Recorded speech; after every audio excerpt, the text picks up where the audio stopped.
ನಮಸ್ಕಾರಗಳು ಗೆಳೆಯರ. ಚಿತ್ರದುರ್ಗದ ರೇಣುಕಾಸ್ವಾಮಿ ಪ್ರಕರಣದಲ್ಲಿ ಜೈಲು ಸೇರಿರುವ ಚಾಲೆಂಜಿಂಗ್ ಸ್ಟಾರ್ ದರ್ಶನ್ ಅವರ ಪತ್ನಿ ವಿಜಯಲಕ್ಷ್ಮಿ ಅವರು ಈಗ ಒಂದು ಮಹತ್ವದ ನಿರ್ಧಾರವನ್ನ ತೆಗೆದುಕೊಂಡಿದ್ದಾರೆ. ಸದ್ಯ ಸೋಷಿಯಲ್ ಮೀಡಿಯಾದಲ್ಲಿ ಹರಿದಾಡ್ತಿರುವ ಆ ಒಂದು ಸುದ್ದಿ ಏನು, ವಿಜಯಲಕ್ಷ್ಮಿ ಅವರು ರೇಣುಕಾಸ್ವಾಮಿ ಪತ್ನಿ ಮತ್ತು ಅವರ ತಂದೆ ತಾಯಿಯನ್ನ ಭೇಟಿಯಾಗೋದು ನಿಜನಾ, ಇದರ ಹಿಂದೆ ಇರುವ ಅಸಲಿ ಕಾರಣವೇನು, ಕಂಪ್ಲೀಟ್ ಮಾಹಿತಿಯನ್ನ ಈ ವಿಡಿಯೋದಲ್ಲಿ ನೋಡೋಣ ಬನ್ನಿ. ಫ್ರೆಂಡ್ಸ್, ಕಳೆದ ಕೆಲವು ತಿಂಗಳಿಂದ ರೇಣುಕಾಸ್ವಾಮಿ ಪ್ರಕರಣ ಇಡೀ ಕರ್ನಾಟಕವನ್ನೇ ನಡುಗಿಸಿದೆ. ದರ್ಶನ್ ಅವರು ಸದ್ಯ ಜೈಲಿನಲ್ಲಿ ಇದ್ದಾರೆ. ಇತ್ತ ವಿಜಯಲಕ್ಷ್ಮಿ ಅವರು ದರ್ಶನ್ ಅವರನ್ನ ಹೊರತರುವ ಕಾನೂನು ಹೋರಾಟದಲ್ಲಿ ಬ್ಯುಸಿಯಾಗಿದ್ದಾರೆ. ಹೀಗಿರುವಾಗ ಮಾನವೀಯತೆಯ ದೃಷ್ಟಿಯಿಂದ ಅಥವಾ ಕಾನೂನು ಪ್ರಕ್ರಿಯೆಯ ಒಂದು ಭಾಗವಾಗಿ ವಿಜಯಲಕ್ಷ್ಮಿ ಅವರು ರೇಣುಕಾಸ್ವಾಮಿ ಕುಟುಂಬವನ್ನ ಭೇಟಿ ಮಾಡಿ ಕ್ಷಮೆ ಕೇಳಬಹುದು ಅಥವಾ ಸಾಂತ್ವನ ಹೇಳಬಹುದು ಅನ್ನುವ ಚರ್ಚೆ ಶುರುವಾಗಿದೆ.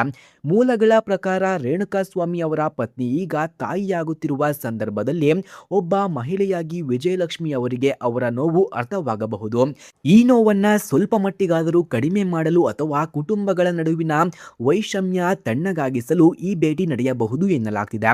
ಅಷ್ಟೇ ಅಲ್ಲ, ಈ ಭೇಟಿಯಿಂದ ದರ್ಶನ್ ಅವರ ಕೇಸ್ಗೆ ಏನಾದರೂ ಪ್ಲಸ್ ಪಾಯಿಂಟ್ ಆಗುತ್ತಾ ಅನ್ನೋದನ್ನ ಕೂಡ ಅಭಿಮಾನಿಗಳು ಚರ್ಚೆ ಮಾಡ್ತಿದ್ದಾರೆ.